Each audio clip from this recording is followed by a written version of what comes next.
Hey man, why you playing this Roblox looking flat screen ass This game? isn't Roblox, Ed, you disembodied dickhead. No, man, this is Tomb Raider. Oh, The okay. classic from 1996. One of the first and the best 3D polygonal games that you can play, man. Why ain't you playing it up in the VR? I don't know, man. I'm just kind of feeling nostalgic. Like, this is how we played it back in the day. Sure, yeah, we dreamt of getting VR and being in these worlds, but yeah, I don't know if it's possible. I mean, it's a PlayStation 1 title. There's no way to get that into full VR as far as I'm aware, but... Shit, I don't know, man. If you and that asshole cartoon Carl put your heads together, you and that CGI motherfucker, you can work miracles with VR. Yeah. Well, ever since his camera broken, he's been doing these animated jobs. Where is that sorry son of a bitch anyway? He's trying to get a new camera, so... Not that I miss his ass. Yeah, I think he's actually doing something with Pixar at the moment. He's a porn star? Not porn star, Pixar, mother... Shit, homie, hit him up on the speed dial. Okay, let's give him a call and see. Maybe we can... Get this game up in the VR.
Which fucking one of you morons brought a fucking cellular phone and left it on the fucking film set?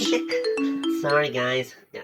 Cartoon Carl, I am very fucking surprised at you. I'm just gonna take this real quick. And Time is money, Carl. Okay. Alright, fuck off, Carl. Fuck off. Take your phone call. It's only Raiders of the Lost fucking Ark. It's not anything fucking important or nothing. Yeah, you're on speakerphone. How's it going, man? I'm filming a remake of Raiders of the Lost Ark for Pixar. Funny you should say Raiders.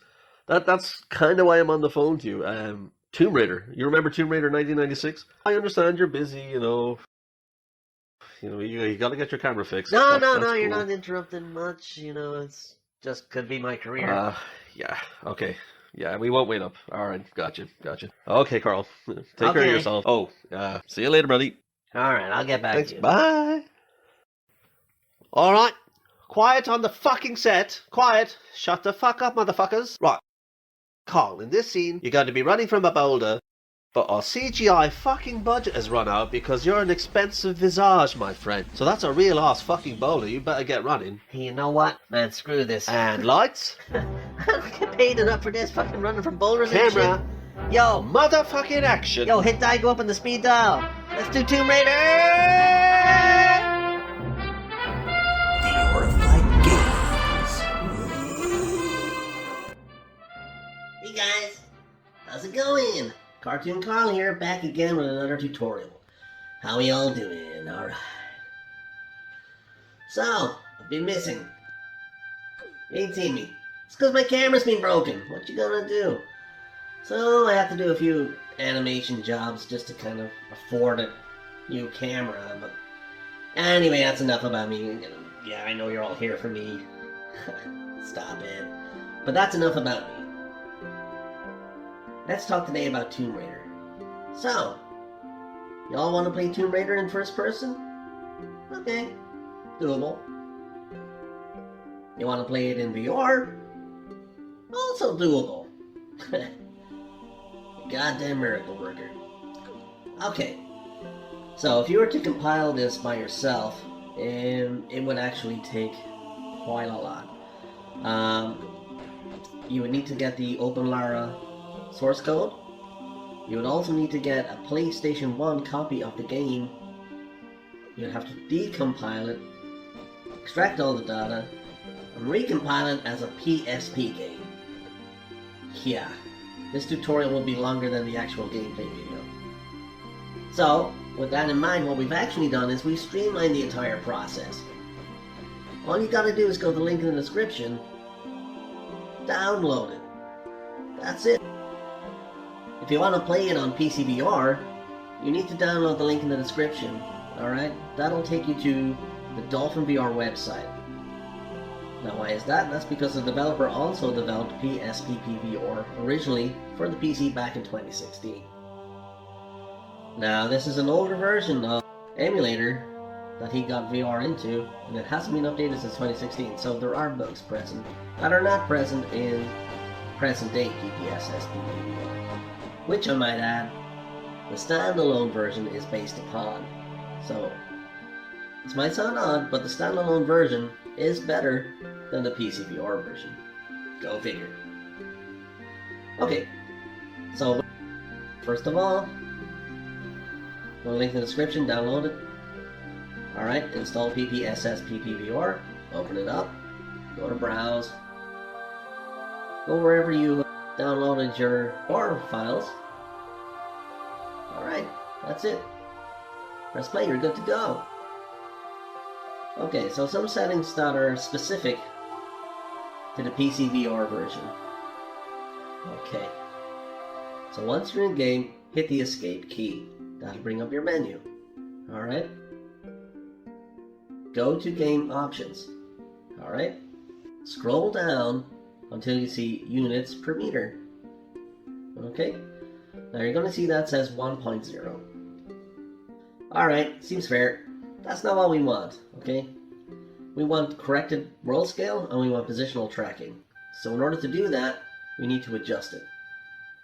So take it from 1.0, move the slider up to 301.0. Whoa, that sounds like a lot, right? Yeah, it's actually not. Go ahead and do that. The reason being, we're not playing a third-person game anymore. We're playing it in first person. Now, yeah, you can toggle at any time, and that's fine. But we need to adjust the world scale accordingly. Go back in game, you're going to notice suddenly you've got 6 degrees of freedom, and the world scale is corrected. See that? Alright. Okay, so let's say you want to go into first person or you want to go into third person. Well, gee, how do you do that? Okay. Press and hold the left bumper and press A. You're first person. You want to go back into third, left bumper and A again. That's it. Alright, on the standalone version, here's what you gotta do. Alright, so go to SideQuest. Alright, download PPSSPP VR, link in the description. If you guys don't know how to download SideQuest, there are plenty of guides out there to do so.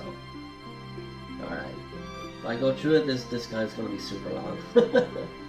But it's not that hard, you guys. Just you sideload it onto your Quest and you're good to go. Alright, so you download the PPSSPP VR onto your Quest. Alright, you need to play it once. That creates the files, alright?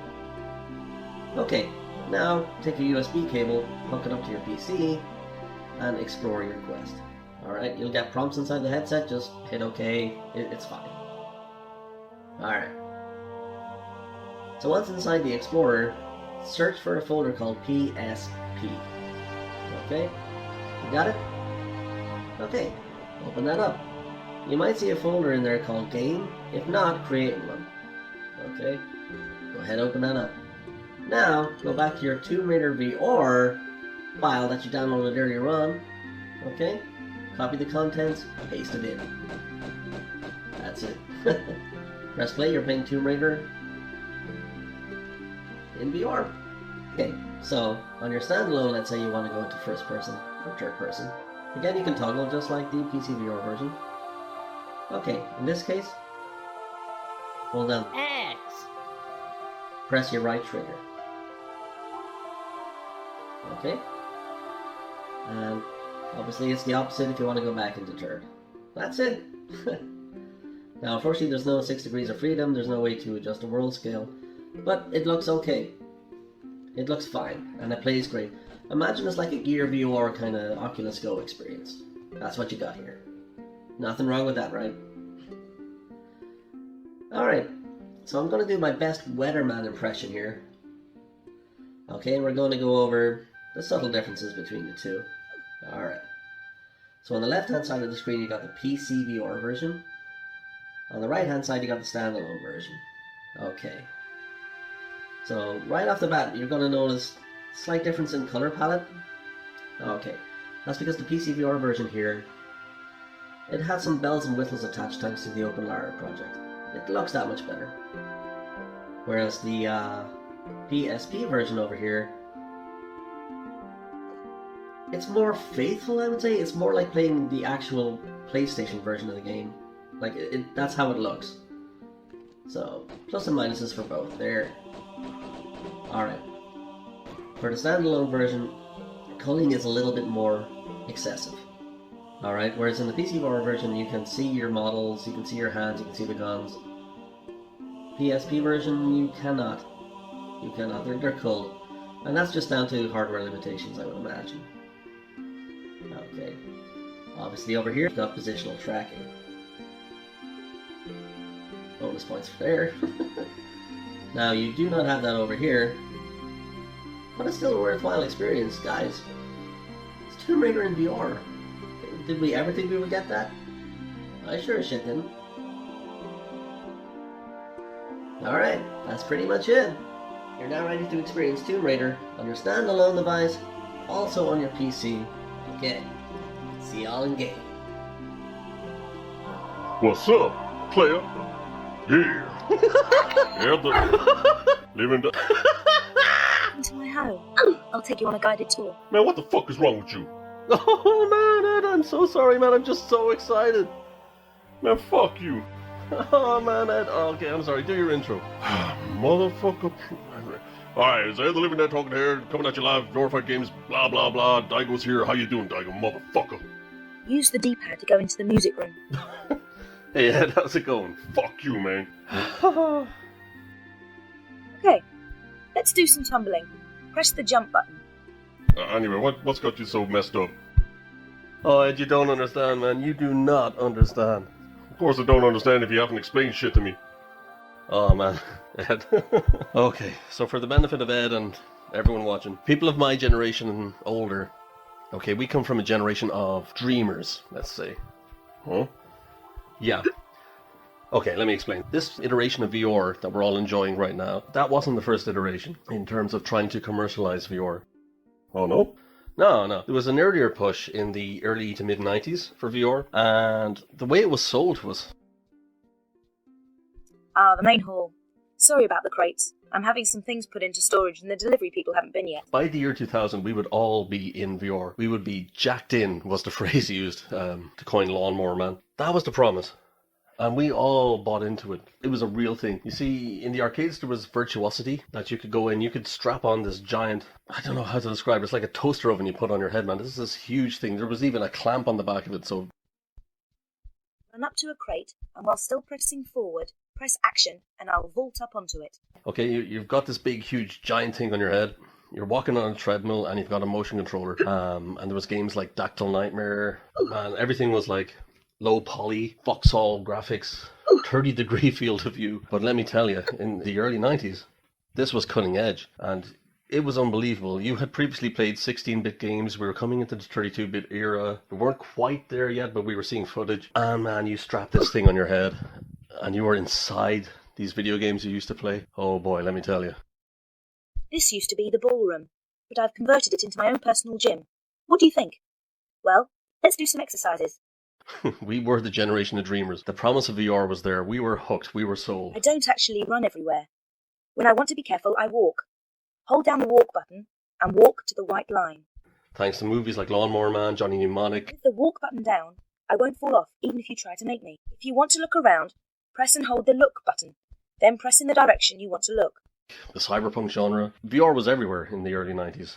Yeah, even late 80s you could say there was kind of rumblings of it. But it was becoming more tantalizingly real in the early 90s, thanks to virtuosity. And then there was rumblings of Sega were going to get into If the jump is too far for me, I can grab the ledge and save myself from a nasty fall.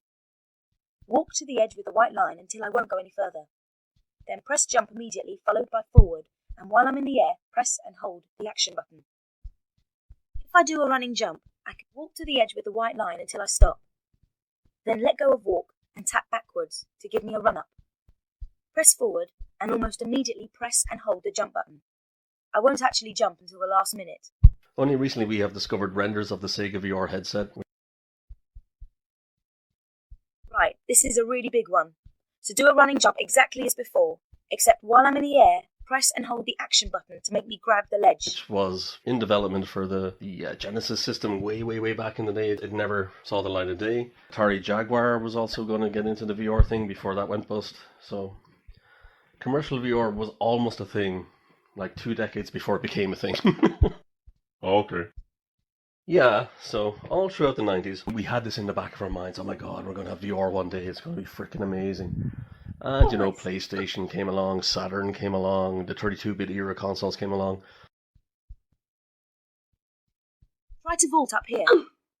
Press forward. I can't climb up because the gap is too small. But press right, and I'll shimmy sideways until there is room. Then press forward. And we were starting to get into the era of what was known as 3D gaming now. It's not three-dimensional in terms of stereoscopy. Tap backwards, and I'll jump off backwards. Immediately press and hold the action button, and I'll grab the ledge on the way down. It went from a 2D plane, like 2D sprites, like say your Sonic or your Mario, to the 3D plane, where now you could see the entire world. Let's go for a swim. Not just on a 2D plane, but in a 3-dimensional plane. The jump button and the directions move me around underwater. Albeit on a flat screen, sure. But it was tantalizingly real. You got new camera perspectives, you had the fixed camera perspective, which was very cinematic. Air! Just use forward and left and right to maneuver around on the surface. Press jump to dive down for another swim about, or go to the edge and press action to climb out. You had over the shoulder, which at the time was known as third person, but it has since evolved. And then you had first person, like how Doom was presented to us, like you were behind the eyes of the protagonist. Right. Now I'd better take off these wet clothes. And to see these games kind of progress from 2D to 3D, albeit on a 2D plane, I have to stress that it's not stereoscopy 3D, but they were known as 3D games way back in the day, okay? Just to avoid confusion. But you had this happening, you know, this kind of evolutionary jump from 16-bit to 32-bit, and it was huge. It was a huge jump. It's not like the console jumps today where it's not even that noticeable. But back in the day, a console jump, it meant something. A console generation jump was a huge thing. So from 16-bit to 32-bit, boy, you better believe it, it was a huge difference. Now, bear in mind, back of our heads, we had virtual reality. And yes, the Sega VR, the Jaguar VR kind of went bust, but we didn't give up hope on it. I mean, virtuosity still had presence in the arcade, so, you know, the idea was there, the germ was there, we just needed someone to pick it up. Okay, we didn't expect it to happen 2 decades later, but, you know.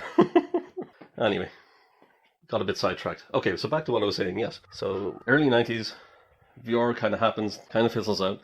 But in our minds, it was still there. The technology was real. We had experienced it. We've seen what it can do. We've had our evolutionary jump in consoles. We've gone from 2D to 3D. The idea of actually being inside these worlds, it's still in our minds. It's still fresh. It's still exciting. It's something we want to do. Didn't actually happen for 2 decades. Didn't stop us from dreaming all through these console generations, did it? Hell, that's what this channel's all about, basically, is getting all these games into VR. Oh, yeah. So, okay. When you think of Sony PlayStation, I guarantee you there's a handful of games that everyone knows, okay? You've got Tomb Raider, you've got Resident Evil, Silent Hill, Gran Turismo. I'm sure there are others, but everyone and their sister will know these titles. Okay, they were huge, they pushed the envelope, they were pushing the hardware to its limits. And yes, in my 15-year-old mind, I was like, I'm going to be inside these worlds one day. This is amazing. I'm going to walk down the streets of Raccoon City shooting zombies. It took 2 decades, but it happened thanks to Prey Dog. I'm going to be walking down these streets of Silent Hill, you know, experiencing the fear and the fog. It took 2 decades, but it happened thanks to PPSSPP VR. And we've had another today. Huh? Yeah, quite arguably the quintessential pop culture icon that you would attribute to PlayStation. Now, of course, she's appeared on other consoles, but Lara Croft.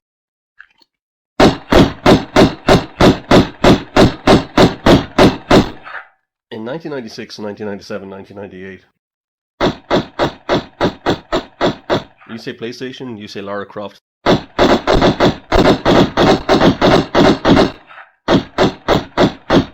They're in the same sentence. They are inseparable. Now, yes, Crash Bandicoot was kind of marketed in the beginning as Sony's Mario or Sonic the Hedgehog. But no, Crash kind of disappeared. He was cool, don't get me wrong. But Lara Croft had staying power. Lara Croft had something. She had sex appeal, number one. Yes, it was a different era, okay? You tried to release that version of Lara Croft today, and yeah, you're getting your ass cancelled. But in 1996, sex sells, you guys. So Lara Croft is there with the big bazungas, with the small shorts, and yeah, I already can hear, I can feel the feminists out there getting their pitchforks and everything. Guys, I was 15. Okay? That's my defense. I was 15 when this game came out, and I was in love with Lara Croft, like so many others of my generation. Older and younger, everyone liked Lara. Okay, so that being one of the tentpole titles on PlayStation, how awesome would it be to get that into VR? That'd be pretty cool, man. Yeah. How awesome would it be to get it in a first-person perspective? How awesome would it be to have 6 degrees of freedom? Oh, okay. It's getting interesting now. Man, let me tell you, I am living my 15-year-old self's VR dreams right now. Being inside Tomb Raider 1, it's the fulfillment of a lifelong dream of being inside these games. It's finally happening, and I have been accused in the past of overhyping things on my videos.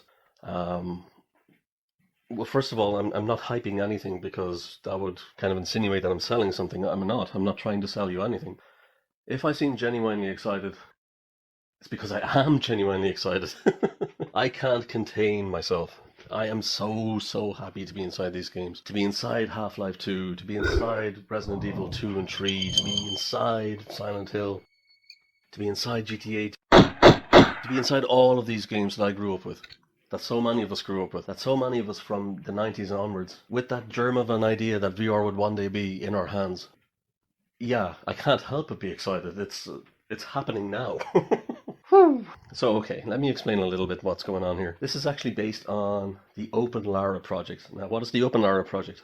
Well, it's basically an open source remake, I suppose you could say, of the original engine for Tomb Raider 1, 2, 3, and 4. Now, as this engine is open source, thanks to Xprogger, there's a lot you can do with it, so he's gone ahead, he's ported this game to so many retro systems that, just for the hell of it, I guess, but you got Nintendo 64, never had a Tomb Raider release. He went ahead and ported it. Nintendo DS, no Tomb Raider. He's gone ahead and ported it. PSP, so many systems. He has ported Tomb Raider to countless systems. All you have to do is just go in the GitHub, link in the description, and you'll see different versions of Tomb Raider that he has up and running. Now, the really cool, exciting thing is that he is working on an OpenVR plugin for it. Now, the last kind of update on that was in 2020. It never had a public release as of yet, but if you go on his YouTube channel, link in the description, you can see it. It's real. That's not what we're looking at today, unfortunately, because it's not ready.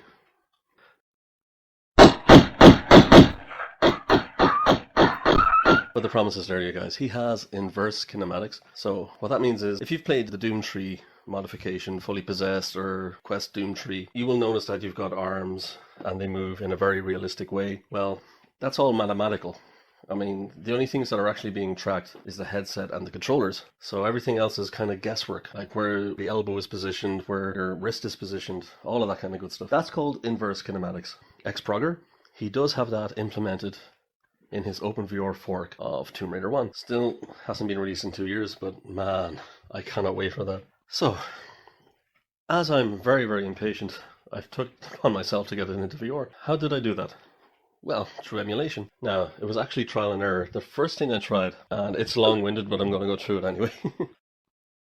I went ahead, I downloaded the N64 version.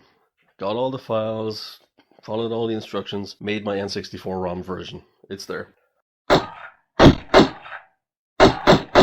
that into Wii 64. What Wii 64 is, it's basically a software for running N64 titles on a GameCube or a Wii. Now, how that helps here is I can run it inside of Dolphin VR, meaning you can get N64 titles into VR. Woohoo! Alright, so I went ahead, I did some initial testing, and it wasn't great. Reason being, I'm running a software inside of a software inside of a software. So, somewhere along that daisy chain, things weren't happening, so I was getting a lot of shader issues, getting a lot of clipping, a lot of culling, a lot of crashing. Yeah, it was a mess. Initially, it seemed to work great, but yeah, you couldn't play it, and audio didn't work at all, for God knows what reason. So that was quickly abandoned. But then I thought, okay, what about PPSSPP VR? Because there is also a PSP port. Alright, let's give it a shot. So that was a bit more in-depth in terms of what you had to do. You had to use not the PC version of Tomb Raider, but actually the PlayStation version of Tomb Raider. Cartoon Carl will go through a tutorial. We've simplified it as much as we can. It's taken us quite a bit to actually get this up and running, but we have streamlined it for you, so it's easy if you want to try it yourselves. So Cartoon Carl will go through that in the tutorial. But yeah, as there's a PSP VR version, I guess you could say this is our first cross-buy. Which is the wrong term to use because obviously we don't charge for anything. But cross-buy in the sense of how Meta or Oculus use it, as in a title that you can play on PC but also on standalone. Yeah, this is what's happened thanks to Carl Kenner, the original developer of Dolphin VR and his PPSSPP VR fork for PC, and also thanks to Lubas Vaughn and his PPSSPP VR fork for standalone devices such as Quest and Pico. Because of this, you can get a version on PC, and you can also get a version on standalone, and they work great. Now, there's pluses and minuses for both, and I'll go through them. So, in the PC version, you have 6 degrees of freedom, geometry 3D, so you have a very real sense of scale of the world, depth, you can look around corners, all of that, you've got it. The color palette is also better, the render resolution is also better on PC, more high fidelity. Now, one of the drawbacks is audio. Because this fork of PPSSPP VR has not been updated or maintained since 2016, it hasn't had any of the updates that went into mainline PPSSPP. One of the drawbacks being how audio was handled. So you will notice when you're playing on PC a sort of a static or a hiss in the audio. Now, I've tried every setting, I've tried multiple ways to get around this, and no matter what I try, there is still a hint of static in there. Now, I don't know if it's just me, a placeboic effect, or pure nostalgia taking over, but I'm in the game for a few minutes, I don't hear it anymore, you know, that kind of thing. Now, that's an issue that is not present on the standalone version, because obviously that version of PPSSPP VR by Lubas Vaughn is based on a more up-to-date version of mainline PPSSPP. Audio is not an issue there. It plays fine, it's great. Emulation speed is perfect. On standalone, there's no issues at all there, apart from there is no 6 DOF. There is none. Basically what you have is, I suppose what you could describe as like a Gear VR or a Oculus Go kind of experience with Tomb Raider. It's just 3DOF. Now, is that a bad? No. It's still cool to have Tomb Raider on a Quest. I think it's fantastic. You'll also notice that the color palette is different between both. Color palette on the standalone version seems to be more in line with the original PlayStation release, where in the PC version it seems a little bit more naturalistic. And that's just down to some of the enhancements he's put into OpenLara. So there are plus and minuses for both. It is very much the idea behind cross-buy, where, you know, you'll get higher fidelity on PC, you'll lose something for standalone, but what you do gain with standalone is accessibility and ease of use. You just throw on the headset and you're in. Whereas if you want to play this on PC, you gotta boot up the PC, you gotta use your Airlink, your la la la la la la la la la. And then you're in VR, so there's pluses and minuses for both. Anyway, links in the description for how to get both, and if you really, really want them, you can try them. If you only have PC, try the PC. If you only have Quest, that version's there too. If you want to try both, you can try both. Yeah, okay. So guys, yeah, dream come true. 15-year-old me is so happy inside my 41-year-old body right now. A childhood dream has finally been realized. I can look down, I can see my pyramid-shaped tits, and I am the happiest, horniest 41-year-old on the planet. Whew. Hey Ed. Yeah? Pass the Kleenex. VRified Games out. Man, VRified Games out of damn Kleenex. You've been playing this game for 3 days and there ain't no tissue anywhere. What you been doing with all that?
VRified Games.